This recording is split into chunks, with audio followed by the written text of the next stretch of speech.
Digital educator সবাইকে স্বাগত। আমি চলে আসলাম তোমাদের শিক্ষা বিজ্ঞানের শিক্ষক বিক্রম স্যার।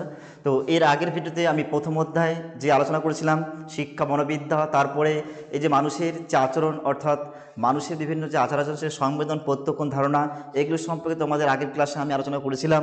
অর্থাৎ মানুষের যে জ্ঞান অর্জনের তিনটা প্রক্রিয়া রয়েছে, সংবেদন, প্রত্যক্ষণ এবং ধারণা, সে সম্পর্কে আমি আগের ক্লাসে আলোচনা করেছিলাম।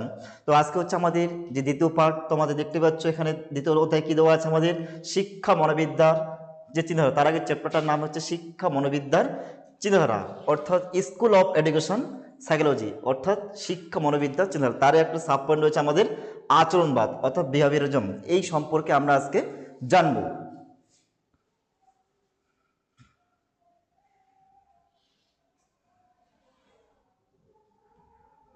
দেখতে পাচ্ছ তোমরা যে শিক্ষা মনোবিদ্যার যে চিন্তাধারা, অর্থাৎ বিভিন্ন মনোবিদ তাদের বিভিন্ন এই যে মনোবিদ বা শিক্ষাবিদ, সেই মনোবিদ্যার যে শিক্ষা মনোবিদ্যার সে চিন্তাধারা, সেই সম্পর্কে আজকে আলোচনা। তোমরা দেখতে পাচ্ছ প্রথমে দেওয়া আছে এখানে দর্শনশাস্ত্র সর্বদা মানুষের অভিজ্ঞতা এবং তার উৎস প্রকৃতি নিয়ে কিন্তু আলোচনা করে থাকে। অর্থাৎ প্রকৃতি বিজ্ঞানের বস্তুনিষ্ঠ ও নিরপেক্ষ পদ্ধতি উদ্ভাবন থেকেই মনোবিজ্ঞানের জন্ম হয়েছে। তাহলে এই যে মনোবিজ্ঞান অর্থাৎ শিক্ষা মনোবিদ্যার চিন্তাধারা, এই সম্পর্কে আমরা পড়ছি।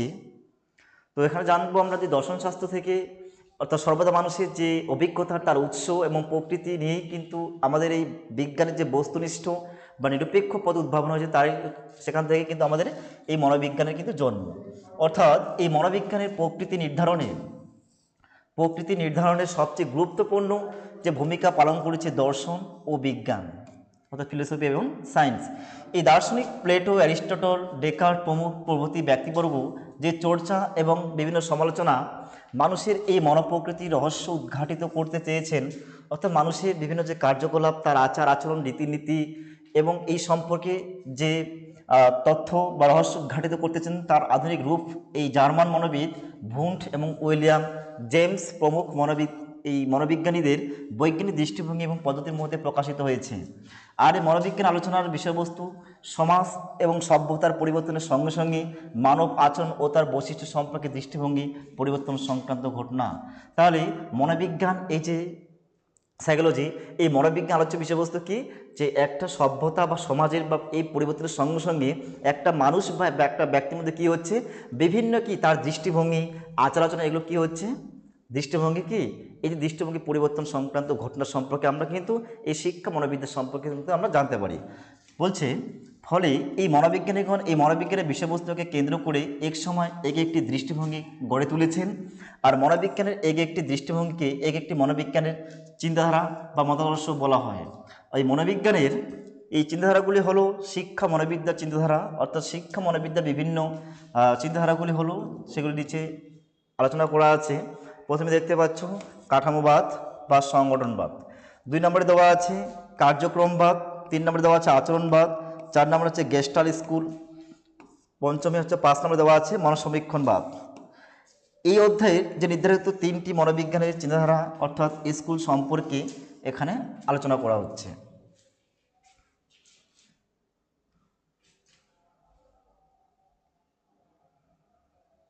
প্রথমে আমরা জানবো এই যে আচরণবাদ অর্থাৎ বিহেভিয়ারিজম, অর্থাৎ শিক্ষা মনোবিদ্যার যে সকল চিন্তাধারা বা মতাদর্শ অর্থাৎ স্কুল রয়েছে, তার মধ্যে অন্যতম হচ্ছে আচরণবাদ অর্থাৎ বিহেভিয়ারিজম। এই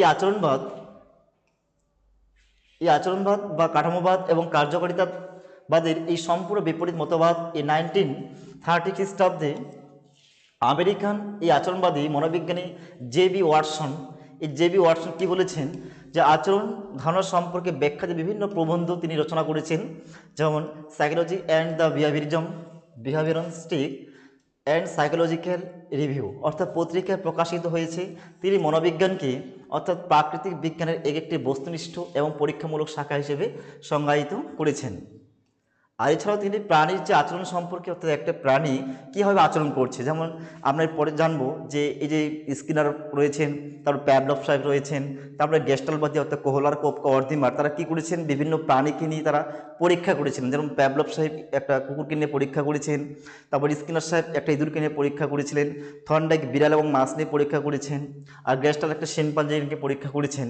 এই যে প্রাণীর আচরণ সম্পর্কে পরীক্ষণলব্ধ তথ্যের উপর গুরুত্ব আরোপ করেছেন ওয়াটসন তার 3টি পুস্তকের এই আচরণভাব সম্পর্কিত দৃষ্টিভঙ্গি এখানে ব্যাখ্যা করছেন।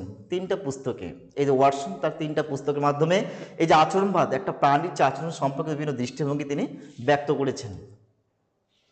প্রথম দেওয়া আছে I an introduction to comparative and psychology 1940। এই খ্রিস্টাব্দে তিনি এই গ্রন্থটার কথা বলেছেন যে I am introduction to comparative psychology.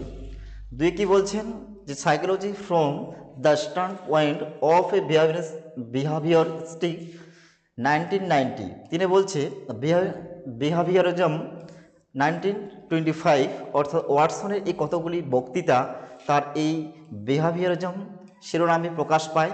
তাই জেবি ওয়াটসনকে এই আচরণবাদের মুখ্য প্রবক্তা বলা হয়। অর্থাৎ তাকে প্রবক্তা বলা হয় কেন, যে তার যে এই যে 3টি ওয়াটসন তার 3টি পুস্তকের মাধ্যমে এই যে প্রাণীর যে আচরণ সম্পর্কিত দৃষ্টিভঙ্গি সে ব্যক্ত করেছেন।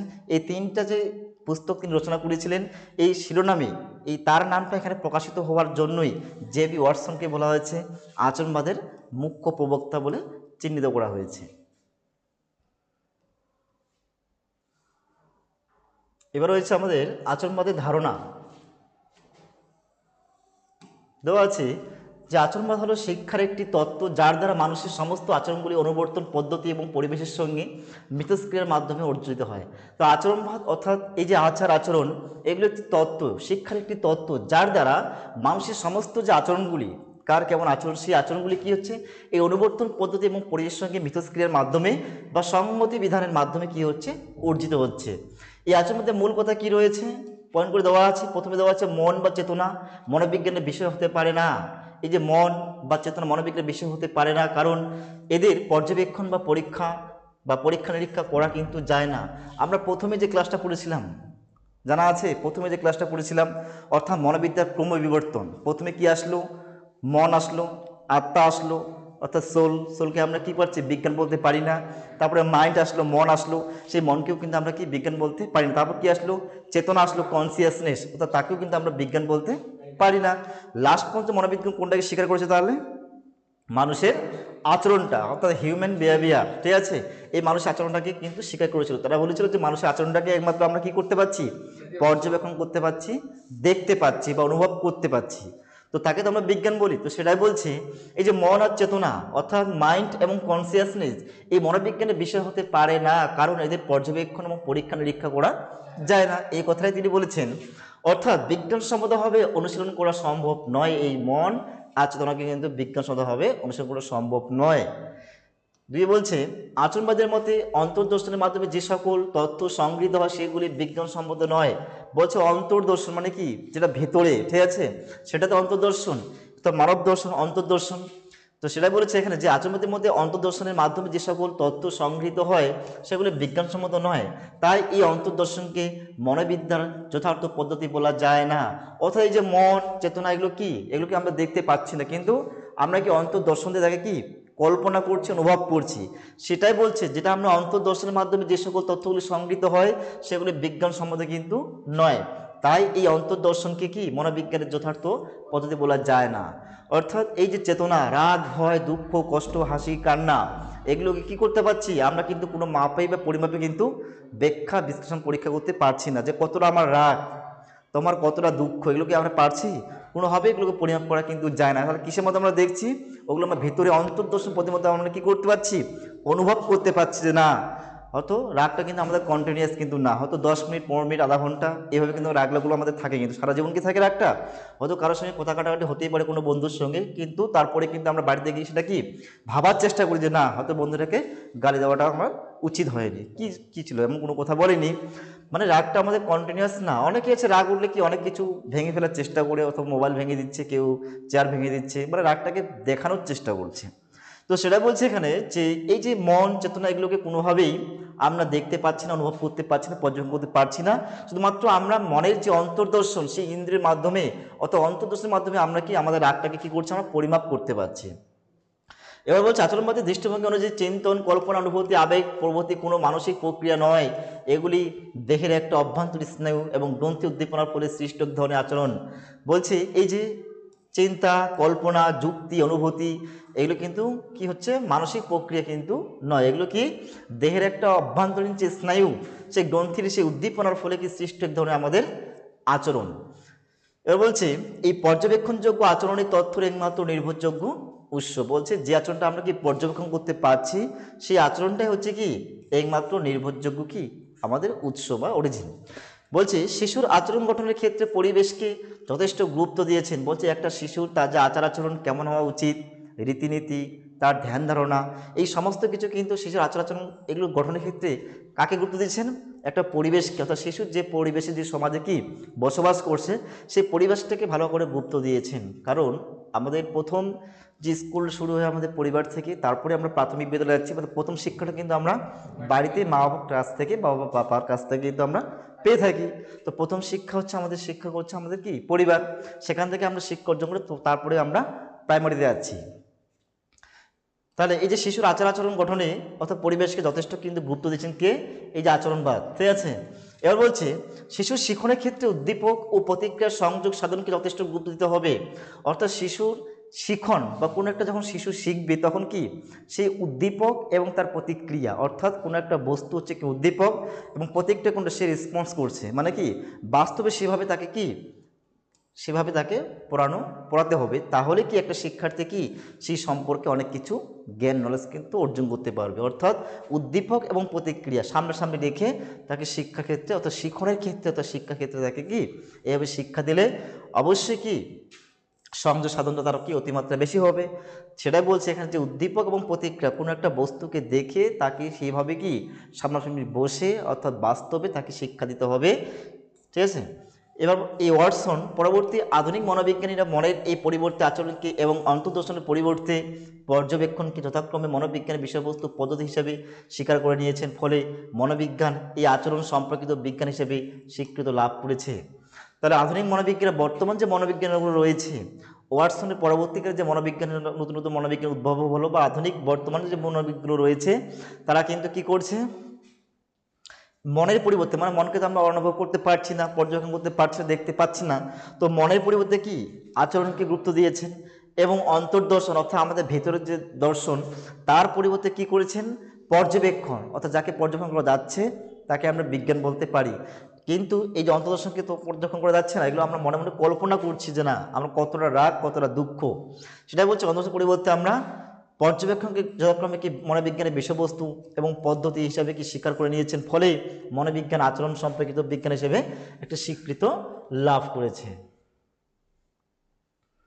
এবারে ওয়াটসন মনোবিজ্ঞানী তার যে প্রবক্তা, ঠিক আছে, এই ওয়াটসন প্রস্তাবিত তার যে পদ্ধতিগুলো রয়েছে মেথডগুলো রয়েছে সেই মেথড সম্পর্কে আমরা এই যে ওয়াটসন মনোবিজ্ঞানী প্রস্তাবিত পদ্ধতি মানে হচ্ছে মেথড, তো ওয়াটসনের এই যে পদ্ধতিগুলো কী কী রয়েছে আমরা জেনে নিচ্ছি। যে ওয়াটসন এই মন, চেতনা এবং কল্পনা প্রভৃতির মতো মানসিক ধারণাগুলি বর্জন করে আচরণগতবাদ গবেষণার জন্য যে সকল পদ্ধতির প্রস্তাব করেছিলেন তা হচ্ছে, তাহলে এই যে ওয়াটসন ব্যক্তি কী করেছেন এই যে মন, চেতনা এবং কল্পনা, যুক্তি, স্মৃতি, শক্তি এগুলোকে কী করেছেন তিনি মানসিক ধারণাগুলি কী করেছেন বর্জন করেছেন, মানে কি বাদ দিয়েছেন। বাদ দেওয়ার কী করেছেন তিনি সেই আচরণগত সে গবেষণার জন্য যে সকল পদ্ধতি তিনি উদ্ভাবন করেছেন বা আবিষ্কার করেছেন সেই পদ্ধতিগুলির নাম হচ্ছে আচরণগতবাদ গবেষণার জন্য পর্যবেক্ষণ প্রয়োজনীয় এবং যন্ত্রপাতি সহ এবং যন্ত্রপাতি ছাড়াও কে নিয়ন্ত্রণ করা হয়েছে। আচরণগত গবেষণার জন্য পর্যবেক্ষণে সে প্রয়োজনীয় যন্ত্রপাতি সহ এবং যন্ত্রপাতি ছাড়াও নিয়ন্ত্রণ করা হয়। এবার হচ্ছে অনুবর্তনধর্মী বা প্রতিবর্তক ক্রিয়ামূলক পদ্ধতি গ্রহণ, এই পদ্ধতিগুলো হচ্ছে ওয়াটসনের পদ্ধতিগুলোর নাম। 3 নম্বরে বলছে মৌখিক রিপোর্ট পদ্ধতি অনুসরণ, আর 4 বলছে আচরণগত গবেষণার জন্য পরীক্ষামূলক পদ্ধতি। পরীক্ষা আসতে পারে যে এই যে ওয়াটসন মনোবিদ তিনি যে যে পদ্ধতিগুলির নাম বলেছেন শিক্ষাক্ষেত্রে সেই পদ্ধতিগুলির নাম লেখো, তখন আমাদের এই 3টা নাম বা 4টা নাম দিতে হবে, তাহলে কিন্তু 2 নম্বর প্রশ্ন আসতেই পারে এমসিকিউ আকারে। এবারে এই ওয়াটসনের প্রস্তাবিত পদ্ধতিগুলি সম্পর্কে আমরা জানব। বলছে এই ওয়াটসন তার আচরণবাদী তত্ত্বের এই রাশিয়ান সে শারীরতত্ত্ববিদ আইভান প্যাভলভ প্রাচীন অনুবর্তন তত্ত্বের উপর ভিত্তি করে কিন্তু গড়ে তুলেছেন। প্যাভলভ তার প্রাচীন অনুবর্তন তত্ত্বের পরীক্ষায় একটি কুকুরকে ঘণ্টার শব্দে লালা নিঃসরণ করার শর্ত দিয়েছেন, আর সেই শব্দটি খাদ্য দৃশ্য বা খাদ্যের গন্ধের সে প্রতিস্থাপন করে এবং সেই পরীক্ষা থেকে তিনি সিদ্ধান্ত নিয়েছিলেন বা সিদ্ধান্ত পৌঁছেছিলেন যে সমস্ত আচরণ সংঘটিত হয়েছিল তা পরিবেশের কিছু উদ্দীপনার বা প্রতিক্রিয়া। তো ওয়াটসন মানব আচরণের ক্ষেত্রে এই পদ্ধতি প্রয়োগ করার কিন্তু চেষ্টা করেছেন। অর্থাৎ একটু আগে বললাম যে এই যে ওয়াটসন তার আচরণবাদে তত্ত্বটি রাশিয়ান শারীরতত্ত্ববিদ অর্থাৎ আইভান প্যাভলভ, এটা শুধু আইভান প্যাভলভ অর্থাৎ আমরা সংক্ষেপে প্যাভলভ বলে থাকি, তার প্রণাম হচ্ছে আইভান প্যাভলভ। এই আইভান প্যাভলভ কী করছেন, প্রাচীন অনুবর্তন, ঠিক আছে, অর্থাৎ ক্লাসিক্যাল কন্ডিশনিং, এই প্রাচীন অনুবর্তন তত্ত্বের উপর ভিত্তি করে কি তিনি গড়ে তুলেছেন। তিনি কি করেছেন, তার প্রাচীন অনুবর্তন তত্ত্বে কী করেছেন, একটা পরীক্ষার জন্য কী নিয়েছেন, কুকুরকে নিয়েছে। আমি একটু আগে বললাম যে এই যে কুকুর নিয়ে পরীক্ষা করেছেন প্যাভলভ, আর ইঁদুরকে নিয়ে পরীক্ষা করেছেন হচ্ছে স্কিনার, আর মাছ এবং বিড়ালকে নিয়ে পরীক্ষা করেছেন থর্নডাইক, আর শিম্পাঞ্জিকে পরীক্ষা করেছেন তিনটা জার্মান মনোবিদ কোহলার, কফকা, ওয়ার্দেমান। এই তিনজন মনোবিদ শিম্পাঞ্জিকে নিয়ে পরীক্ষা করেছেন। তো সেটাই বলেছে এই যে কুকুরটা এসে করে ঘন্টার সঙ্গে শব্দে কী হচ্ছে, তার লালাখন হচ্ছে, ঠিক আছে। এই লালাখন এই শর্ত দিয়েছেন যে শব্দটি খাদ্য, দৃশ্য এবং খাবারের গন্ধের প্রতিনিধিত্ব করে, এবং সেই পরীক্ষা থেকে তিনি সিদ্ধান্ত পৌঁছেছিলেন যে সমস্ত আচরণ সংঘটিত হয়েছে তা পরিবেশের কিছু কিছু উদ্দীপনার প্রতিক্রিয়া, এবং ওয়াটসন মানব আচরণের ক্ষেত্রে এই পদ্ধতি কিন্তু প্রয়োগ করার চেষ্টা করেন। এবার এই ওয়াটসন প্রাচীন অনুবর্তন তত্ত্বের উপর ভিত্তি করে যে পিটার অ্যালবার্ট নামে একটি 11 মাসের সে শিশুর সে প্রক্ষোভমূলক সে আচরণের উপর পরীক্ষা করেন।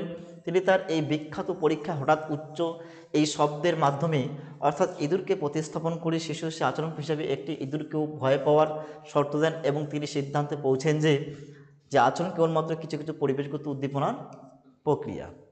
তার এই পরীক্ষা থেকে বলেন যে আমরা কিভাবে আচরণ করি এবং কেন আমরা একটি নির্দিষ্ট সে উপায়ে আচরণ করি বা অভ্যাস গঠন বা অনুবর্তনের মাধ্যমে এই সফলভাবে প্রদর্শন এবং ব্যাখ্যা করা যেতে পারে, অর্থাৎ পরিবেশগত প্রভাবের এই মাধ্যমে অনুবর্তন প্রক্রিয়া এবং বংশগতভাবে প্রাপ্ত ক্ষমতা শিশুর আচরণ গঠনের ক্ষেত্রে সহায়ক।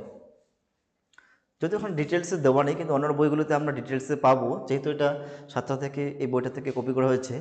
তো এই যে কুকুরকে নিয়ে পরীক্ষা করছেন, এই কুকুর সম্পর্কে একটা কি প্রথম পরীক্ষা আছে, দ্বিতীয় পরীক্ষা, তৃতীয় পরীক্ষা, চতুর্থ পরীক্ষা হবে, স্টেপ বাই স্টেপ দেওয়া আছে কিন্তু, ঠিক আছে। অর্থাৎ কুকুর কী করছেন, এই যে উদ্দীপক অর্থাৎ উদ্দীপক এবং প্রতিক্রিয়া, অর্থাৎ কি তাকে খাবার দেওয়া হয়েছিল, ঠিক আছে। প্রথমে কি করেছিল, কুকুরটাকে ডাইরেক্ট খাবার দেওয়া হয়েছিল, ঠিক আছে। এবার খাবার দেওয়া যখন হয়েছিল তাকে এইভাবে কি অভ্যাস করানো হয়েছিল। এবার এই অভ্যাস করানো মানে স্বাভাবিক উদ্দীপক দেখে স্বাভাবিক কি তার প্রতিক্রিয়া হচ্ছে, অর্থাৎ খাবার দেখে তার কিন্তু জিভে কিন্তু জল আসছে, ঠিক, বা লালাকরণ হচ্ছে, মানে এটা কি সামনাসামনি স্বাভাবিক উদ্দীপক আর স্বাভাবিক কিন্তু প্রতিক্রিয়া হচ্ছে, ঠিক আছে। তো এইভাবে কি হচ্ছে, তাকে যখন অভ্যাস করানো হলো তখন কি করলেন, একটা বিকল্প উদ্দীপক সৃষ্টি করলেন, মানে ঘণ্টাধ্বনি সৃষ্টি করলেন। তারপর কি করলেন, তাকে ঘণ্টাধ্বনির সঙ্গে তাকে খাবারের দেওয়ারকে অভ্যাস করানো হতো, ঘণ্টাধ্বনি দিতেন, তারপরে সঙ্গে সঙ্গে সেই কুকুরটি এসে কিন্তু খাবারটা খেত, ঠিক আছে। তারপরের দিন এইভাবে প্রত্যেকদিন কি রেগুলার তাকে কী করা হতো, অনুশীলন করানো হতো বা প্র্যাকটিস করানো হতো। এবার 6 মাস 1 বছর করার পর কী হচ্ছে, যখন ঘণ্টাধ্বনি দিচ্ছেন কুকুরটি কিন্তু একদিন এই প্যাপসল কী করলেন, সেখানে কিন্তু খাবার কিন্তু রাখেননি বা খাবার সেদিনটা দেননি। সে দেখছে যে দেখি তো কুকুরটা কী আচরণ করছে, ঠিক আছে। তখন কী করলেন, যখন সেই ঘণ্টাধ্বনি দিলেন তখনই কিন্তু কী করলেন, খাবার কুকুরটি কিন্তু সঙ্গে সঙ্গে সেখানে চলে আসলেন, কিন্তু সেখানে খাবার কিন্তু ছিল না। তো অটোমেটিক তার কি লালাখন হচ্ছে, ওটা হচ্ছে আমার বিকল্প উদ্দীপক। আর স্বাভাবিক উদ্দীপক কোনটা, যেটা সামনাসামনি দেখে জিভে কি জল আসছে, সেটা হচ্ছে স্বাভাবিক উদ্দীপক, স্বাভাবিক প্রতিক্রিয়া, ঠিক আছে। যেমন কাঁচা আম দেখে জিভে জল আসা, কাঁচা আম দেখে জিভে জল আসা, তাহলে এখানে উদ্দীপক কোনটা তাহলে, উদ্দীপক হচ্ছে ওটা তো প্রতিক্রিয়া করছো, রেসপন্স করছো, তুমি প্রতিক্রিয়া জানাচ্ছ নাকি। তাহলে কাঁচা আমটা কি তোমার উদ্দীপক, কাঁচা আম দেখে জিভে জল আসছে মানে আমি প্রতিক্রিয়া করছি, ঠিক আছে। তাহলে কাঁচা আমটা কি তোমার উদ্দীপক, আর প্রতিক্রিয়া হচ্ছে আমার জিভে জল আসা, এটা হচ্ছে আমার রেসপন্স, ঠিক আছে, রেসপন্স যাকে বলি। তো সেটাই বলছে, এইভাবে তাকে পরীক্ষা করানো হয়েছিল। সেরকম করে ইঁদুরকে একটা পরীক্ষা করানো হয়েছে, এই যে স্কিনার সাহেব তিনি ইঁদুরটাকে নিয়েও পরীক্ষা করেছেন, এক ক্ষুধার্ত ইঁদুরকে, সেই একটা ক্ষুধার্ত ইঁদুরকে, যে ইঁদুরটি যে 4 দিন 5 দিন 10 দিন না খেয়ে থাকা ইঁদুরটিকে নিয়েই পরীক্ষা করেছেন। তিনি প্রথমে পরীক্ষা করেছেন যে একটা ইঁদুর, এই যে কুকুরটাকে পরীক্ষা করেছেন হচ্ছে প্যাভলভ সাহেব, তারপর আবার মনোবিদ স্কিনার সাহেব, তিনি আবার সক্রিয় অনুবর্তনের কথা বলেছেন। এটা হচ্ছে প্রাচীন অনুবর্তন, এটা হচ্ছে সক্রিয় অনুবর্তন, ঠিক আছে। তিনি একটা কুকুরকে নিয়ে বিভিন্ন রকম পরীক্ষা 4 দিন ব্যাপী পরীক্ষা করেছিলেন। প্রথম দিনে কি পরীক্ষা করেছিলেন, একটা স্কিনার বক্স ছিল সেখানে, ঠিক আছে। ওই স্কিনার সাহেবের যে বক্সটা তৈরি করেছিলেন তার নাম অনুসারে হচ্ছে ওর নাম স্কিনার বক্স। এবার সেই বক্সে কী ছিল বলতো, একটা ছিল প্লেট ছিল অর্থাৎ ট্রে ছিল, এবং একটা সুইচ বোর্ড ছিল, অর্থাৎ সেখানে সেইভাবেই করা আছে যে সুইচ টিপলে সেই ট্রেটা অটোমেটিক কিন্তু খাবার আপনি কিন্তু চলে আসবে, এরকম সেখানে কিন্তু সেট করানো ছিল। তো প্রথম দিনে কি করলো, সেই খাওয়ার সেই প্লেটের মধ্যে কিন্তু দেওয়া ছিল। এবার স্কিনার সাহেব ক্ষুধার্ত ইঁদুরটাকে যখন দরজা দিয়ে ঢোকালেন সেই খাঁচার মধ্যে বা বাক্সের মধ্যে ঢোকালেন, সঙ্গে গিয়ে কিন্তু সেখানে কি অলরেডি ট্রের মধ্যে কিন্তু খাবার রয়েছে আগের থেকে, কি করলেন তিনি কিন্তু সঙ্গে ঢুকে কিন্তু সেই খাদ্যটা কিন্তু গ্রহণ করলেন। তারপর সেদিন পরীক্ষা শেষ হলো প্রথম দিনের পর্যায়ে। তারপর দ্বিতীয় পর্যায়ে কী করলেন, আবার 4 দিন ধরে সে না খাওয়া দুটো কী করলেন, আবার বাক্সের মধ্যে ঢুকে বা খাঁচার মধ্যে তিনি ঢুকে দিলেন। দেওয়ার পর কী করলেন, স্কিনার সাহেব নিজে কী করলেন, বোতাম টিপে খাবারটাকে নিয়ে আসলেন। এটা হচ্ছে দ্বিতীয় দিনের পরীক্ষা। এবার তৃতীয় দিনের পরীক্ষা কী করলেন, তিনি দেখলেন যে এবার দেখি তো দুটো কী করছে আপনা আপনি। তখন কি করলেন, স্কিনার সাহেব বাইরে থেকে সমস্ত কিছু কিন্তু পর্যবেক্ষণ করছেন। তিনি দেখছেন যে দেখি তো এবার কি করছে তৃতীয় দিনের পর্যায়ে। প্রথম দিনে অলরেডি খাদ্য দেওয়া ছিল সেই প্লেটের মধ্যে, দ্বিতীয় দিনে কী করে স্কিনার সাহেব নিজে কি হাত দিয়ে তাকে কি খাবারটা নিয়ে এসলেন প্লেটের মধ্যে। এবার তৃতীয় দিন দেখছেন যে অ্যাকচুয়ালি সেই ইঁদুরটি কী করছে, তার আচরণটা কী করছে। এবার যখন যে তৃতীয় দিন সেই ইঁদুরটিকে ক্ষুধার্ত থেকে আবার সেই বাস্কের মধ্যে কি ঢোকানো হলো, ঢোকা মাত্র সে কী করছে, খাবারের জন্য কি করছে, সে কিন্তু গোটা ইতস্তত হয়ে কি গোটা খাঁচার মধ্যে বা গোটা কি বাক্সের মধ্যে কি সে ছোটাছুটি শুরু করলো, লাফালাফি করতে শুরু করলো। হঠাৎ করে লাফালাফি করতে করতে অনেকক্ষণ পর কী হলো, সে বোতামে কোনো কারণে সেই চাপ পড়ে যায়। চাপ পড়া মাত্র কী আসলো, খাবার কিন্তু চলে আসলো। এটা হচ্ছে তৃতীয় দিনের পর্যায়ে। এবং চতুর্থ দিনের পর্যায়ে কী বলছে, তিনি দেখলেন যে এবার তো তৃতীয় দিনের আচরণটা এরকম করলো, এবার চতুর্থ দিন আচরণ কী করছে দেখি। তিনি কী করলেন, আবার সেই ক্ষুধার্ততে কয়েকদিন না খেয়ে আবার তিনি সেই একই রকমভাবে কি বাস্কের মধ্যে কিন্তু ঢুকে দিলেন। এবার ঢোকা মাত্র কী হলো, আর কিন্তু খাবার আনতে তার কিন্তু দেরি হবে না বা লেট কিন্তু হবে না, কারণ তো জানা আছে যে ওখানে চাপ দিলে হয়তো কি খাবারটা ট্রেনের মধ্যে চলে আসবে। এবার তিনি কী করলেন, চতুর্থ দিন পর্যায়ে কী করলেন, তিনি ডাইরেক্ট ঢোকা মাত্র কী করলেন, সঙ্গে সঙ্গে কি তিনি সেই বোতামের কাছে চলে গেলেন, সে চাপ দিলেন, অটোমেটিক কিন্তু খাবার কিন্তু চলে আসলো। ঠিক আছে, তাহলে সক্রিয় উৎপাদন কাকে বলে আমরা যে সংক্ষেপে জেনে নিই, যে অনুমোদন প্রক্রিয়ায় যেখানে যে অনুমোদন প্রক্রিয়া নির্দিষ্ট কোনো উদ্দীপক থাকে না, যে কোনো উদ্দীপকের পরিপ্রেক্ষিতে একটা প্রতিক্রিয়া ব্যক্তির কি প্রতিক্রিয়া ঘটানো যায়, যেখানে প্রাণীকে অ্যাক্টিভ থাকতে হবে, তাকে বলা হচ্ছে সক্রিয় অনুবর্তন।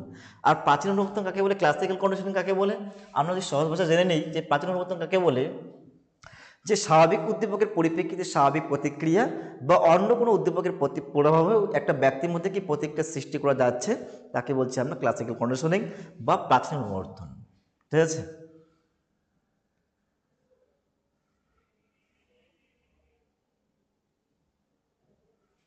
যে কথাটা আমি বললাম ইঁদুরের পরীক্ষা, এই যে স্কিনার, ঠিক আছে, স্কিনারের অপারেন্ট অনুবর্তন, অর্থাৎ স্কিনার সাহেব, অর্থাৎ পুরো নাম হচ্ছে বিএফ স্কিনার। সেই স্কিনার সাহেবের যে এই যে স্কিনার সাহেব কি বলছেন, অর্থাৎ স্কিনার সাহেব তার যে পরীক্ষাটা করেছেন, ঠিক আছে, অর্থাৎ আমি একটু আগে যে বললাম যে স্কিনার বক্সের পরীক্ষা, ঠিক আছে, যেটা হচ্ছে বিএফ স্কিনার হচ্ছে পুরো নাম, যেটা তিনি যে পরীক্ষাটা করেছিলেন সেটার নাম দিয়েছেন তিনি সক্রিয় অনুবর্তন তত্ত্ব, অর্থাৎ অপারেন্ট। এই যে অপারেন্টটা হচ্ছে তোমার ইংলিশ, ঠিক আছে, অপারেন্ট আর অনুবর্তন মানে হচ্ছে কন্ডিশনিং। তার মানে কি, এই যে অপারেন্ট কন্ডিশনিং, এটা মানে হচ্ছে সক্রিয় অনুবর্তন, অথবা এর আরেকটা নাম দেওয়া আছে সক্রিয় অনুবর্তন। সক্রিয় অনুবর্তন হচ্ছে বাংলাটা, আর অপারেন্ট অনুবর্তন হচ্ছে ওর ইংলিশটা, ঠিক আছে, ইংলিশটা হচ্ছে অপারেন্ট অনুবর্তন।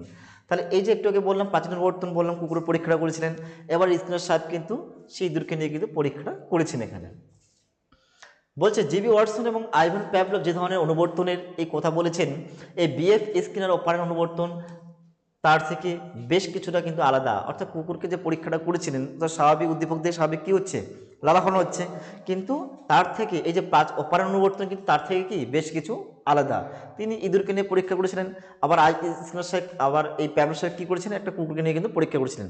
তার পরীক্ষা আর এর পরীক্ষা অনেক বেশি কিন্তু আলাদা। কিন্তু ওখানে কি করা হয়েছিল, প্র্যাকটিস করানো হয়েছিল, অনুশীলন করানো হয়েছিল, তাকে কি বারবার কি ঘন্টা দেওয়া হতো, খাবার চলে আসতো, ঘন্টা দিতেও খাবার আসতো, মানে বারবার, মানে কি তোমাকে প্র্যাকটিস করানো হয়েছিল বা অনুশীলন করানো হয়েছিল একটা প্রাণীকে বা কুকুরকে। ঠিক আছে, কিন্তু এখানে তো সেটা করেনি। এখানে কি করছে, এখানে ইঁদুরটাকে কি করানো হয়েছিল, অ্যাক্টিভ ইঁদুরটা কিন্তু সেখানে অ্যাক্টিভ ছিল। ইঁদুরটা যদি অ্যাক্টিভ না থাকতো তাহলে কিন্তু এই পরীক্ষাটা কোনোভাবে কিন্তু করা কিন্তু সম্ভব হতো না। কারণ যদি ছেড়ে দিত যে না আমার খাবার যে কোথায় আছে, আমি এতক্ষণ পরে খাবার পাচ্ছি না খুঁজে, আমি হাল ছেড়ে দিচ্ছি, আমাকে খাবার লাগবে না, কিন্তু খাবার তো লাগবে, সে তো 4 দিন ধরে না খেয়ে আছে।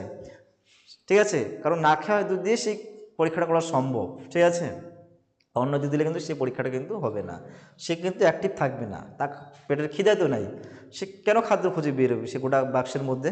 ঠিক আছে, সেজন্য ক্ষুধার্ত দুটোকে নিয়েছিলেন স্কিনার সাহেব। তো তার থেকে এখানে কি করেছে, এখানে প্রাণীকে কী করতে হয়েছিল, অ্যাক্টিভ থাকতে হয়েছিল।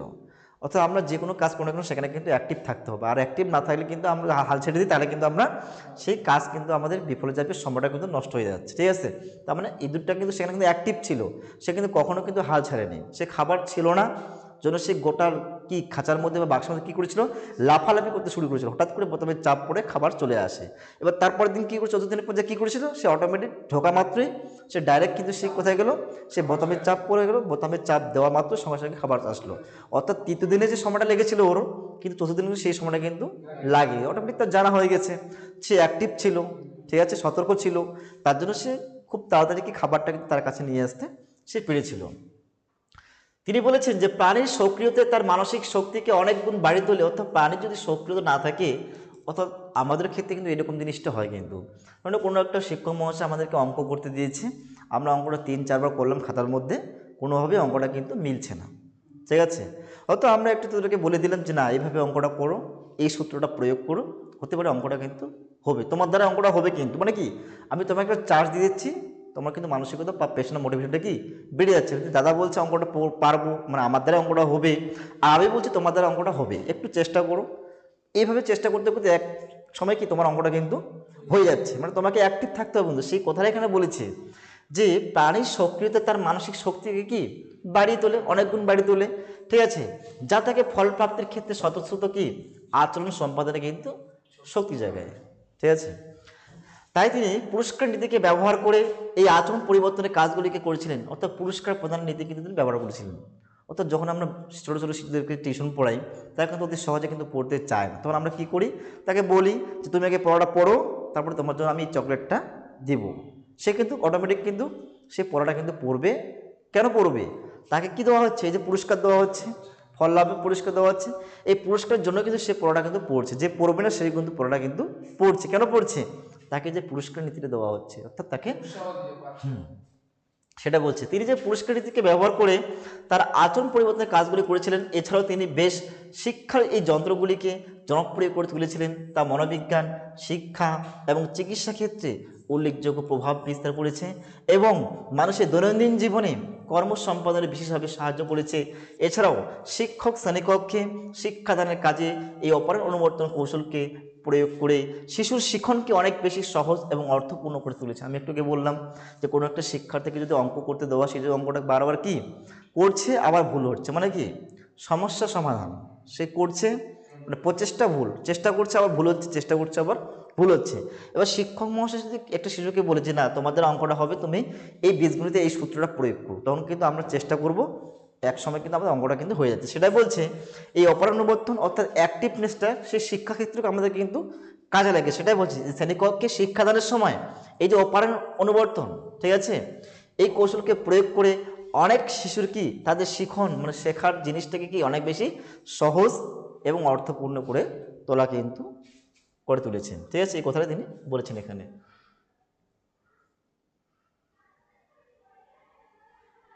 এবার বলছে এই শিক্ষায় আচরণবাদের অবদান, এই যে আচরণবাদের শিক্ষায় কি অবদান রয়েছে, প্রথমে বলছে যে বৈজ্ঞানিক পদ্ধতির প্রয়োগ শিশুর শিক্ষণের ক্ষেত্রে আচরণবাদের বৈজ্ঞানিক পদ্ধতির প্রয়োগের উপর গুরুত্ব প্রদান করেছেন।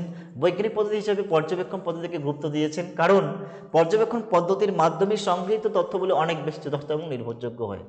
তাহলে এই যে আচরণবাদ, এই যে বৈজ্ঞানিক পদ্ধতি প্রয়োগ করেছেন যখন শিশুর শিক্ষণের ক্ষেত্রে, শিশু যখন কোনো কিছু কি শিক্ষা গ্রহণ করবে বা শিখবে, এই আচরণবাদ কি করেছেন, বৈজ্ঞানিক পদ্ধতি প্রয়োগের উপর জোর দিয়েছেন। বৈজ্ঞানিক মানে যেগুলোকে আমরা কি দেখতে পাচ্ছি, অনুভব করতে পারছি, বাস্তবে যার অস্তিত্ব রয়েছে, সেগুলো তিনি গুরুত্ব প্রদান করেছেন। যেমন বৈজ্ঞানিক পদ্ধতি হিসাবে তিনি কি করেছেন, পর্যবেক্ষণ, ঠিক আছে, এই পর্যবেক্ষণ পদ্ধতিকে গুরুত্ব দিয়েছেন, কারণ পর্যবেক্ষণ পদ্ধতির মাধ্যমে যে জ্ঞানগুলো আমরা অর্জন করছি সেগুলি কিন্তু কি, কারণ সেগুলি কি সেই পদ্ধতির মাধ্যমে কি সংগৃহীত তথ্যগুলি অনেক বেশি কি যথার্থ এবং নির্ভরযোগ্য হয়, যেগুলো আমরা দেখতে পাচ্ছি। যেমন মানুষের আচরণটা আমরা দেখতে পাচ্ছি, সেটা কি, সেটা কিন্তু আমাদের মধ্যে কিন্তু অনেক বেশি কি যথার্থ হবে, মানে ক্লিয়ার হয়ে যাবে এবং নির্ভরযোগ্য হবে, কোনো ভুলের কোনো সেখানে সংশয় নেই, ঠিক আছে।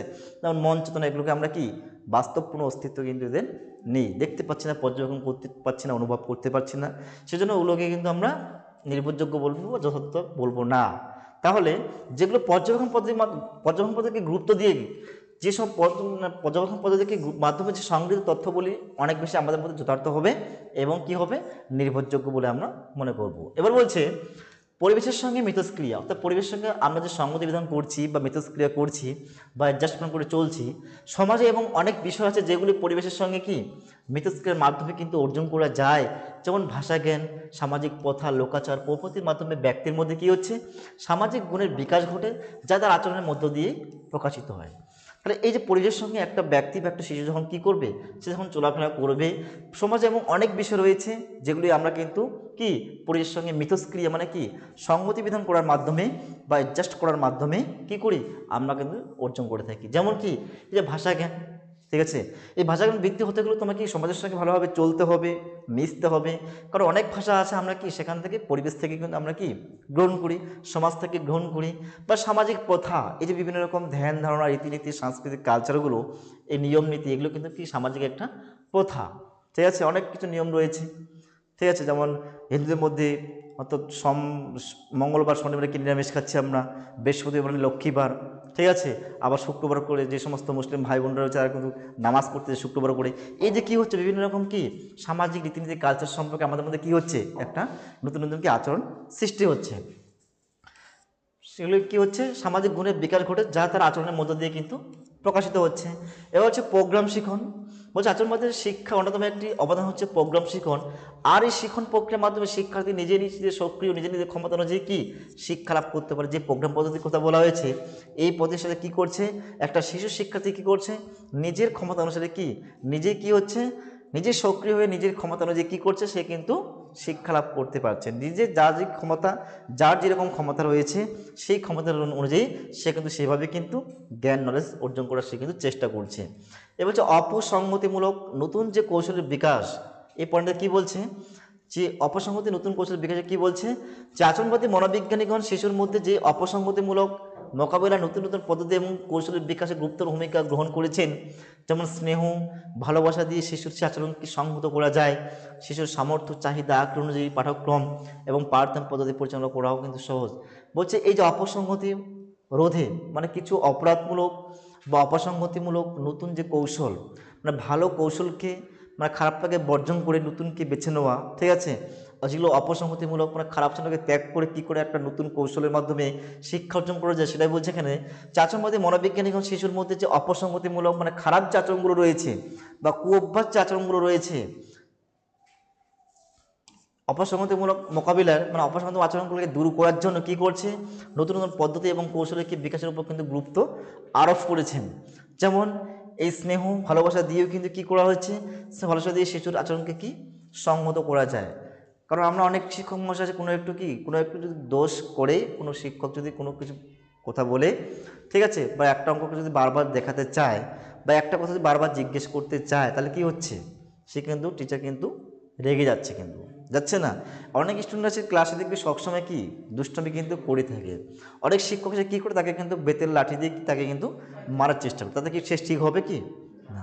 তাকে কিন্তু ভালো করে কি সাইকোলজিক্যাল জ্ঞান দিয়ে তাকে কিন্তু বোঝানো উচিত যে তুমি ভালো স্কুলে পড়াশোনা করছো, তোমার বাবাও এখানে পড়াশোনা করছে, তোমার বাবার একটা ভালো সুনাম রয়েছে, তোমার বাবা একজন কি এখানকার ভালো একটা ছাত্র ছিলেন, ঠিক আছে। এই স্কুলটা গোটা পশ্চিমবঙ্গে এর অনেকটা নামডাক রয়েছে। তো তুমি আর এখন থেকে স্কুলে পড়াশোনা বা এই স্কুলে তুমি এই আচরণটা আর করবা না, ভালোভাবে থাকবা, ঠিক আছে, ভালো করে পড়াশোনা করো, ঠিক আছে। এইভাবে তাকে যদি ভালো করে বোঝানো যায় সাইকোলজিক্যাল জ্ঞান দিয়ে, না বকাবকি করে, না মার দিয়ে, তাহলে কি হয়, সে কি বুঝবে না, অটোমেটিক কিন্তু সে আচরণটা কিন্তু সে কিন্তু কি আস্তে আর কিন্তু করবে না। যে তুমি ভালো স্কুলে পড়াশোনা করছো, তুমি আর এই আচরণটা করবে না কারোর সঙ্গে, তখন কিন্তু কী হবে, সে সেটা কী করবে, আস্তে আস্তে কিন্তু সে আচরণটা কিন্তু ত্যাগ করা কিন্তু চেষ্টা করবে। এবং শিশুর সামর্থ্য এবং চাহিদা, শিশু যতটুকু চাচ্ছে, তার ক্যাপাবিলিটি, তার সামর্থ্য, তার ক্ষমতা, সেই ক্ষমতা অনুযায়ী তাকে কিন্তু শিক্ষা প্রদান করতে হবে। আর কি বলছে, তার চাহিদা অর্থাৎ নিড, অর্থাৎ সে কী চাচ্ছে, কোন ধরনের সে শিক্ষা পদ্ধতি চাচ্ছে, কিভাবে চাচ্ছে, এই যে শেখার পদ্ধতি সম্পর্কেও এবং আগ্রহ সে কতটা নিতে পারবে, এই আগ্রহ তাকে কী করতে হবে, পাঠ্যক্রম পাঠদান পদ্ধতি কি পরিচালনা করতে হবে, ঠিক আছে। তো কি বললাম, তাহলে এই যে সাইকোলজিক্যাল জ্ঞান অর্থাৎ জ্ঞানের মাধ্যমেই একটা মনোবিদ বা শিক্ষাবিদকে কী করতে হবে, একটা শিক্ষার্থীকে ভালো করে বুঝতে হবে যে শিক্ষার্থী সে কি চাচ্ছে অ্যাকচুয়ালি, যে শিক্ষার্থী তার সামর্থ্য কতটুকু, ঠিক আছে, সেই সামর্থ্য অনুযায়ী তাকে কিন্তু শিক্ষা প্রদান করতে হবে, তার চাহিদা নিড, তার নিড অনুযায়ী তাকে কিন্তু শিক্ষা প্রদান করতে হবে, এবং আগ্রহ ইন্টারেস্ট অনুযায়ী তাকে কিন্তু শিক্ষা প্রদান করতে হবে। ঠিক আছে, সামর্থ্য মানে কি, তার ক্যাপাসিটি, তার ক্যাপাবিলিটি সে কতটা নিতে পারবে। অবশ্যই আমরা এখন ক্লাস 11-এর দ্বিতীয় সেমিস্টারে পড়ছি, কিন্তু সাবজেক্টটা আমাদের কিন্তু একাদশ শ্রেণীতে না দিয়ে যদি ক্লাস 10-এ দিত বা 9-10-এ থাকতো, আমরা কিন্তু সেটা কিন্তু নিতে পারতাম না। অর্থাৎ কখনো একটা 5-এর শিশুকে কখনো ইকিউ প্লাস বিকিউ সূত্র কিন্তু বোঝানো কিন্তু যাবে না, যাবে, তার তো সেই সামর্থ্য নেই সেটা নেওয়ার, তার সামর্থ্য নেই, তার চাহিদা নেই, কঠিন মনে করবে সে। অবশ্যই সেই স্টুডেন্ট যখন ক্লাস 8ম শ্রেণীতে অ্যাডমিশন নেবে তখনই তাকে অঙ্কের বীজগণিতের ইকিউ প্লাস বিকিউ সূত্র কিন্তু তাকে বোঝানো যাবে না। তো ও ইকিউ প্লাস বিকিউ, এতে আপেল বলবে, বিতে বলবে বল বলবে, ও কিছুই বুঝবে না। তার মানে কি, তাকে ভালো করে বুঝতে হবে আগে, সে বয়স, ক্ষমতা, মানসিক দিক দিয়ে, সমস্ত দিক দিয়ে তাকে পরিণামটা দেখতে হবে। আমি যদি বলি একটা 5-এর শিশুকে বলি যে তুমি বাইকটা চালাও, তো সে কি পারবে কখনই? তার তো ঠিকঠাক হাইট পরিমাণটা ঠিকঠাকভাবে হয়নি, সে কী করে একটা বাইক চালাতে পারবে? তো সেটাই বলছে, এই যে মনোবিদ বা শিক্ষাবিদ তারা এই যে পাঠ্যক্রম যে প্রস্তুত করছেন, যে একটা 1-এর বাচ্চাদের কেমন করে পাঠ্যক্রম রচনা করা দরকার, একটা 6-এর জন্য কেমন করে পাঠ্যক্রম প্রস্তুত করা দরকার, বা একটা একাদশ শ্রেণীর স্টুডেন্টের জন্য কেমন করে পাঠ্যক্রম প্রস্তুত করা দরকার। তো অনেক মনোবিজ্ঞানী অনেকভাবে কিন্তু এই নোটটাকে ব্যাখ্যা করেছেন বা বিভিন্ন পয়েন্ট আকারে ব্যাখ্যা করেছেন। তো সব পয়েন্টই ভালো, সব পয়েন্টে ভালো, কেউ কিন্তু ভুল লেখেনি। আমি কী করি, 7টা বই থেকে একটা একটা করে পয়েন্ট করে নিয়েই নোটগুলো তৈরি করি। ঠিক আছে, এবার অনেকেই বলবে যে না দাদা, তাহলে তো ওই বইটা তাহলে ভুল লিখছে, ওই পয়েন্টটা, ওটা আমি লেখাই না কেন, ওটা হচ্ছে কঠিন। কারণ ওটা যদি তোমাদেরকে আমি বোঝাই তোমরা কিন্তু বুঝতে পারবো না। ওই পয়েন্টটা যদি আমি ক্লাস কলেজের স্টুডেন্টকে বোঝাই, সে কিন্তু তাড়াতাড়ি কি নিতে পারবে। এটা যেটা কঠিন মনে হচ্ছে আমি সেটাকে কিন্তু বাদ দিয়ে দিচ্ছি, এবং সহজটাকে কি বেছে নিয়ে তোদেরকে 7টা পয়েন্ট বা 8টা পয়েন্ট 10টা পয়েন্ট কিন্তু লেখাচ্ছি। 7টা বই থেকে যে পয়েন্টটা আমার সহজ মনে হচ্ছে, যেটা তোদের বুঝতে সুবিধা হবে, সেই পয়েন্টটা নিয়ে কিন্তু আমি তোমাদেরকে বোঝার চেষ্টা করছি। এবার অনেকে বলেছেন দাদা তারা ওই বইটা ভুল লিখছে। কেউ ভুল লেখেনি, আমি বলছি না কেউ ভুল লেখে, মানে ওটা একটু কঠিন টাইপের রয়েছে। ওটা দ্বাদশ শ্রেণী কিংবা কলেজের গিয়ে যদি বোঝানো যায় এডুকেশন সাবজেক্টের পয়েন্টটা, ওরা কিন্তু সহজে কিন্তু নিতে পারবে। ঠিক আছে, তো এই জন্য পাঠ্যপুস্তক রচনার সময় শিশুর সামর্থ্য, চাহিদা, আগ্রহ অনুযায়ী পাঠদান করলে কি হবে, পাঠদান পদ্ধতি কিন্তু পরিচালনা করা কিন্তু দরকার। ঠিক আছে, তবে একটা শিক্ষার্থী তার সর্বাঙ্গীন দিকের বিকাশ ঘটবে।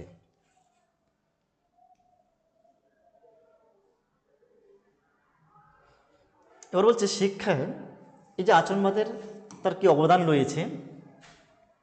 পুরস্কার প্রদান বলছে 5 নম্বরের পয়েন্ট, পুরস্কার প্রদান বলছে শিশুর শিক্ষণের জন্য পুরস্কার প্রদানের উপর গুরুত্ব দিয়েছেন আচরণবাদীরা। শিক্ষণের ফল যদি আনন্দদায়ক হয় এবং সুখকর হয় তবে শিক্ষক আদর্শ আচরণ করতে শিখবে। বলছে এই আচরণটাকে যদি আমরা কুঅভ্যাসটাকে যদি ত্যাগ করতে চাই, ঠিক আছে, এই কুঅভ্যাসটা ত্যাগ করে তাকে সুঅভ্যাসে যদি আমরা নিয়ে আসি, তাকে কিন্তু অনেকভাবে কিন্তু আমাদের কী করতে হবে, এই যে পুরস্কার প্রদান করতে হবে। ঠিক আছে, কেউ হয়তো কুঅভ্যাস সে কিন্তু করছে, তাকে যদি ভালো করে বোঝানো হয় যে তুমি আর আজকের থেকে এই কথাগুলো বলবো না, বা করা কিন্তু যাবে না, তবে কিন্তু সে আস্তে আস্তে কিন্তু সেগুলোকে দূর করার কিন্তু চেষ্টা করবে। ঠিক আছে, তো সেই কথা বলছে যে শিশুর শিক্ষণের জন্য এই পুরস্কার প্রদান বা পুরস্কার দেওয়ার যে রীতিটা থাকে, তবে আচরণবাদীরা কি গুরুত্ব দেয় আচরণবাদীরা, কারণ শিক্ষণের ফল যদি আনন্দদায়ক হয়, যদি ভালো হয় বা আনন্দদায়ক হয়, তবে কি হবে বা সুখবর হয়, তবে কি শিশু সে আদর্শ আচরণ করতে বা ভালো আদর্শ মানে ভালো ভালো আচরণ করতে কিন্তু সে কিন্তু শিখবে। ঠিক আছে, এ বলছে পেশনার গুরুত্ব আরোপ বলছে, কি বলছে যে আচরণবাদীরা শিশুর শেখানোর ক্ষেত্রে পেশনের উপর গুরুত্ব দিয়েছেন। পেশনা মানে কি, যেটা আমরা মোটিভেশন বলি। ঠিক আছে, মানে মনের মধ্যে যে শক্তিটা থাকে আর কি। ঠিক আছে, কোনো কিছু পড়ার ক্ষেত্রে একটা তাগিদ থাকে আমাদের। ঠিক আছে, সে তাগিদটার কথা মনে হচ্ছে যার জন্য শিশুর শিক্ষণের ক্ষেত্রে পেশনের উপর মানে মোটিভেশনের উপর গুরুত্ব দিয়েছেন। কারণ শিশুর মধ্যে পেশনার সৃষ্টি হলেই সে শিক্ষণের প্রতি কি আগ্রহী কিন্তু হয়ে উঠবে। এবার তার মধ্যে পেশনায় না থাকে, অর্থাৎ জানার কোনো প্রবণতা না থাকে, ইচ্ছা না থাকে, তাকে কোনোভাবে কিন্তু শেখানো কিন্তু যাবে না। সেই কথাই বলছে, তার পেশনাকে গুরুত্ব দিতে হবে, পেশনার উপর গুরুত্ব আরোপ করেই শিক্ষণ বা শিক্ষা পদ্ধতি তাকে দিতে হবে। ঠিক আছে, তো সেটাই বলছেন শিশুর শিক্ষণের ক্ষেত্রে পেশনার উপর গুরুত্ব আরোপ করেছেন। তো পেশনা কাকে বলে, যে পেশনা হচ্ছে এমন একটি অভ্যন্তরীণ মানসিক শক্তি। পেশনা হচ্ছে এমন একটি অভ্যন্তরীণ মানসিক শক্তি যা একটা ব্যক্তিকে বা শিশুকে কী করবে, সামনের দিকে কি এগোতে সাহায্য করবে। ঠিক আছে, সেটাই হচ্ছে মোটিভেশন বা পেশনা। পেশনা হচ্ছে এমন একটি অভ্যন্তরীণ মানসিক অবস্থা বা মানসিক শক্তি, যা কোনো একটা শিশুকে বা ব্যক্তি কী করবে, তাকে সামনের দিকে কি এগিয়ে নিয়ে যেতে কিন্তু সাহায্য করবে বা হেল্প করবে, সেটাই হচ্ছে কি প্রেরণা। তাহলে ভালো রেজাল্ট করতে তোমার মনের মধ্যে একটা উদ্যম লাগবে, একটা শক্তি লাগবে। তোমার যদি সেই শক্তি না থাকে তাহলে কিন্তু তুমি কিন্তু ভালো রেজাল্ট করতে কিন্তু যাবে না, ভালো রেজাল্ট করা কিন্তু যাবে না। তো ভালো রেজাল্ট করতে গেলে অবশ্যই একটা শিক্ষার্থীর মধ্যে প্রথম পেছনের সৃষ্টি করতে হবে, তাকে মোটিভেশন কিছু কথা বলতে হবে কী করে ভালো রেজাল্ট করা সম্ভব, ঠিক আছে। তাই এই পেছনের উপর গুরুত্ব আরোপ করেছেন, কারণ শিশুর মধ্যে পেছনের সৃষ্টি হলেই সে শিক্ষণের প্রতি কি অনেক বেশি আগ্রহী হয়ে উঠবে। এবার হচ্ছে প্রাক্ষবিক বিকাশ, বলছে শিশুর প্রাক্ষবিক বিকাশ ঘটিয়ে স্বাভাবিক শিক্ষামূলক অগ্রগতিতে সাহায্য করে এই অনুবর্তন প্রক্রিয়া সম্পূর্ণ হয়। এই অনুবর্তন কৌশলের সাহায্যে শিশুর মধ্যে অহেতুক ভয়ের আচরণগুলি কিন্তু দূর করা সম্ভব। কি বলছে, তাহলে শিশুর এই যে প্রাক্ষবিক যে বিকাশগুলো রয়েছে, আমাদের একটা শিশুর মধ্যে অনেক বিকাশ থাকে, দৈহিক বিকাশ, মানসিক বিকাশ, সামাজিক, প্রাক্ষবিক, নৈতিক, আধ্যাত্মিক, এগুলো হচ্ছে শিশুর মধ্যে কি বিকাশ। তাহলে এই শিশুর এই প্রাক্ষবিক মানে তার মধ্যে যে এই যে হিংসা, ঠিক আছে, রাগ, ভয়, দুঃখ, ঠিক আছে, এগুলো কি বলছে, এগুলো বিকাশ ঘটিয়ে একটা স্বাভাবিক শিক্ষামূলক অগ্রগতিতে সাহায্য করে এই অনুবর্তন প্রক্রিয়া মানে অনুশীলন, এই অনুবর্তন কৌশলের সাহায্যে শিশুর মধ্যে অহেতুক ভয়ের আচরণগুলি কি দূর করা কিন্তু সম্ভব হয়েছে। আর 7 নম্বরে কি বলছে, 8 নম্বরে কি বলছে যে শিখন মেশিন, কি বলছে যে আচরণবাদীরা শিশুর শিখনের ক্ষেত্রে শিখন মেশিনের উপর গুরুত্ব আরোপ করেছেন। এই মেশিনের সাহায্যে শিক্ষার্থীরা জানা বিষয়ের ভিত্তিতে অজানা বিষয়গুলি সহজেই শিখতে পারে।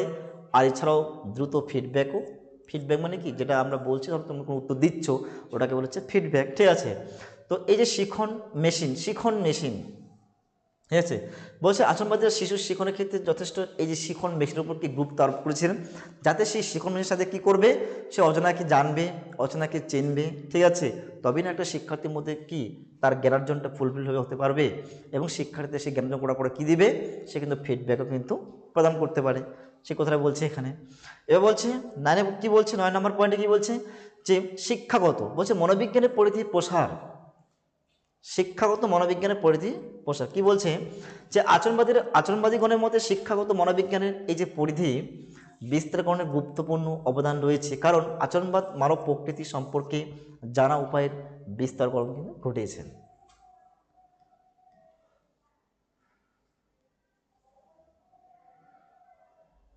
দশে কি রয়েছে আমাদের, 10 নম্বর পয়েন্টে কি রয়েছে, পরিবেশের ভূমিকা, বলছে এই যে পরিবেশের ভূমিকা, বলছে আচরণবাদে বংশগত বৈশিষ্ট্যকে দ্বিতীয় স্থানে রাখা হয়েছে। বলছে এই যে বংশগত আচরণবাদ, কিছু কিছু আচরণ আমরা কি বংশের থেকে কিন্তু আমরা পেয়ে থাকি, অনেক বংশে বিভিন্ন রকম আচার আচরণ রয়েছে, প্রত্যেকটা সমাজের কালচার, রীতিনীতি, কথা বলার ভাষা, এগুলো কিন্তু প্রত্যেকটা জিনিস কি আলাদা আলাদা। হয়তো আমরা জলপাইগুড়ি ডিস্ট্রিক্টে আছি, সেখানে কি আমরা একরকমভাবে কথা বলছি, এক ভাষায় চলছি, মানুষের সঙ্গে মেলামেশা করছি, কথা বলছি, কিন্তু আমি যখন এই জলপাইগুড়ি ডিস্ট্রিক্ট থেকে কলকাতা যাচ্ছি বা অন্য কোনো ডিস্ট্রিক্টে যাচ্ছি বাইরের জায়গায়, তখন কিন্তু আমাকে ওখানকার মতো করেই কিন্তু আমাকে চলতে হবে, তাহলে আমি কিন্তু এখানে মতো করে চললে কিন্তু সবাই কিন্তু খারাপ বলবে, ঠিক আছে।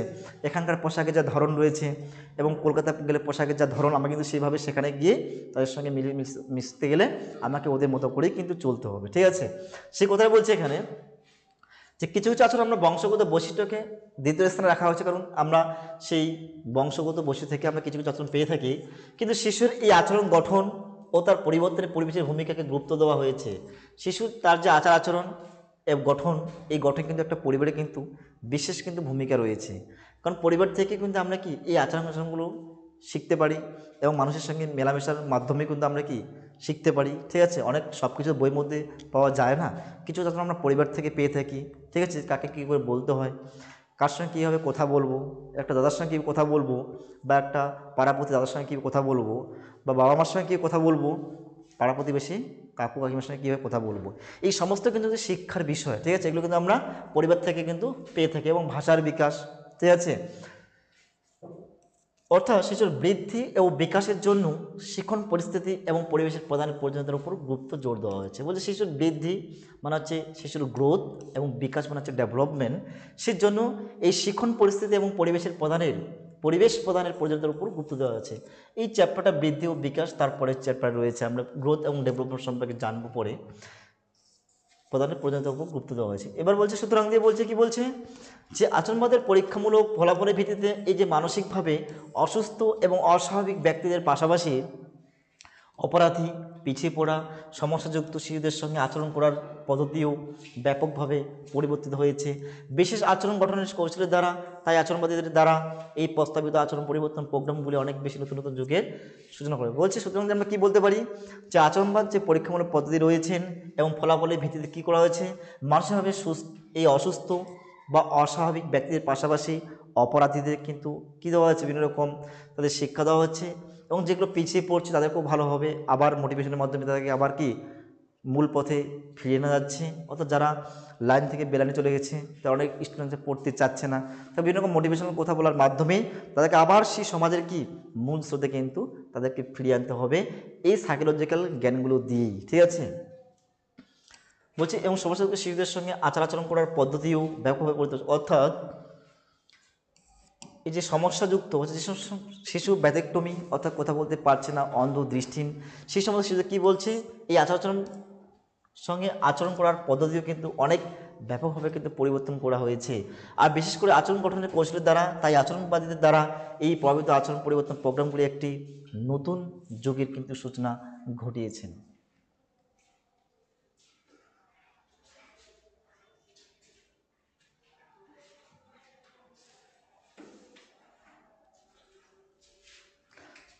তাহলে আজকের ক্লাস আমি এই যে আজকে আচরণবাদ সম্পর্কে আলোচনা করলাম, তো আজকের ক্লাস আমি এখানেই শেষ করলাম। তোমরা অবশ্যই এই ভিডিওটি প্রত্যেকটা বন্ধু বান্ধবীর কাছে শেয়ার করো, তারা যাতে ক্লাসটি দেখে উপকৃত হতে পারে এবং পরীক্ষাতে দ্বিতীয় সেমিস্টারে সেও যাতে স্কুলে টপ হতে পারে এবং গোটা ওয়েস্ট বেঙ্গলে সে যাতে টপার হতে পারে এবং ফার্স্ট হতে পারে। তো আজকের ক্লাস আমি এখানে সমাপ্ত করলাম। তোমরা পরবর্তী ভিডিও দেখতে থাকো। Thank you.